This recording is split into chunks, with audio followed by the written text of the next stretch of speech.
second hearing, then first of jury. In the first hearing, you stop hearing the cross-examination of defendant by prosecution counsel. Prosecution counsel, do you want to proceed? Yes. Mrs. Pitt, my apologies for not being myself yesterday and first asking for an adjournment. Just a few questions. So, you don't really share information with each other. You are a loving couple of 3 years. Funny, out of 3 years, that Mr. Pitt's sudden habit of late night calls to Miss Ting Tong, which we assume from the records, happened when he was at home. You never noticed anyone. Mrs. Pitt, you don't work, am I right? You have all the time in the world, since you have a hardworking maid, according to the deceased. Now, you have never been into the kitchen. I have been in the kitchen. And tried to cook for your husband. That's all. Yes, I've cooked for him before. Now, we see a problem here. There's this funny thing. The defendant lawyer has claimed in the beginning that Mrs. Pitt has never even been to the kitchen, never even knew about using a knife. I did not say that she never been to the kitchen. Okay, I retract my statement. Okay, Mrs. Pitt, your maid's mother is sick. And she has been sick all this while. Recently, her disease attacked again. You were informed of this Yes. by the maid or by the mother? Why did it? I don't know the mother. Okay. Okay. The maid informed you this is and conveniently enough, straight away, this is a maid who has been doing most of the housework here. Conveniently enough, after she tells you, her agent came with your agreement. You arranged for a 3 days, not even half a week, trip back to Indonesia to visit her sick mother. And Mr. Pitt mysteriously died in a room on his bed in a room next to yours, and the room has no signs of struggle or even breaking. Yes. I'm curious about that as well. Okay, that's Can okay. you simply make a statement about Just- without knowing me, without knowing my husband, without knowing anything about us and our relationship? You just have to answer that. Thank you. Just one last question, Mrs. Pitt. I'm really sorry about this. But you were disappointed with Miss Megawati. You were disappointed with her because according to you, she was getting lazy. And then you scolded her. Because when she was drying laundry, your neighbor saw that she was talking to someone. I didn't scold her. I just warned her don't talk to strangers. It's dangerous. Has you never even tried to know from her who that stranger might be, even if it's her old friend? Yet you warn her just because a neighbor comes around, a neighbor who is even far from you. I've asked her, and she said she doesn't know the person. The person just passed by.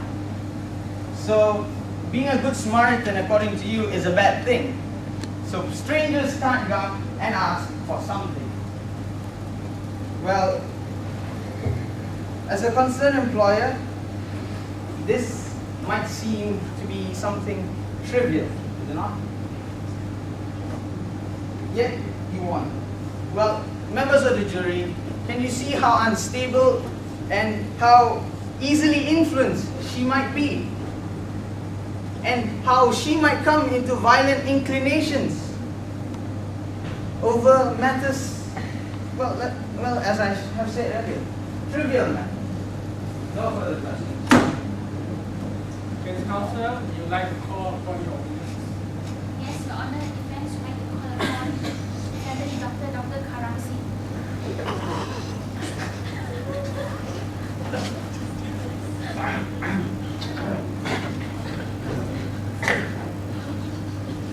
Good morning, Dr. Singh. So, how long have you been the family doctor to the family? With the family doctor to them for And do you know Mr. Pitt personally? Yeah, I know him maybe since back in university.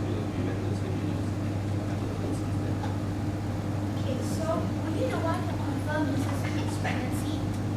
Yes, I was the one who confirmed that Mrs. Pitt was pregnant when it's around 2 months pregnant. Dr. Singh, as my client's family doctor, what do you think of my client's relationship with the baby? Well, I think their relationship all this while has been quite good. Mr. Pitt has been with Mrs. Pitt all this while when she comes for a pregnancy checkup.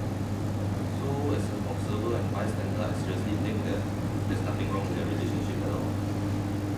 Okay. And you were also the one who advised my client and husband to sleep in separate rooms, am I right? Yes, I do. Your Honor, I can't know my witness and ask to speak on the just counter. Were you also the one who prescribed sleeping pills to the deceased? Yes, I was the one who prescribed the sleeping pills to the deceased. Can you explain to the court why did the deceased need sleeping pills? Mr. Pitt has developed a sleeping problem since a year ago, or better known as insomnia. So in order for him to get enough rest for his work, as he is complaining that he has not been getting enough sleep, so I prescribed a sleeping pill for him, maybe a year ago. Thank you, Dr. Singh. Thank you for your question. Procedural counsel.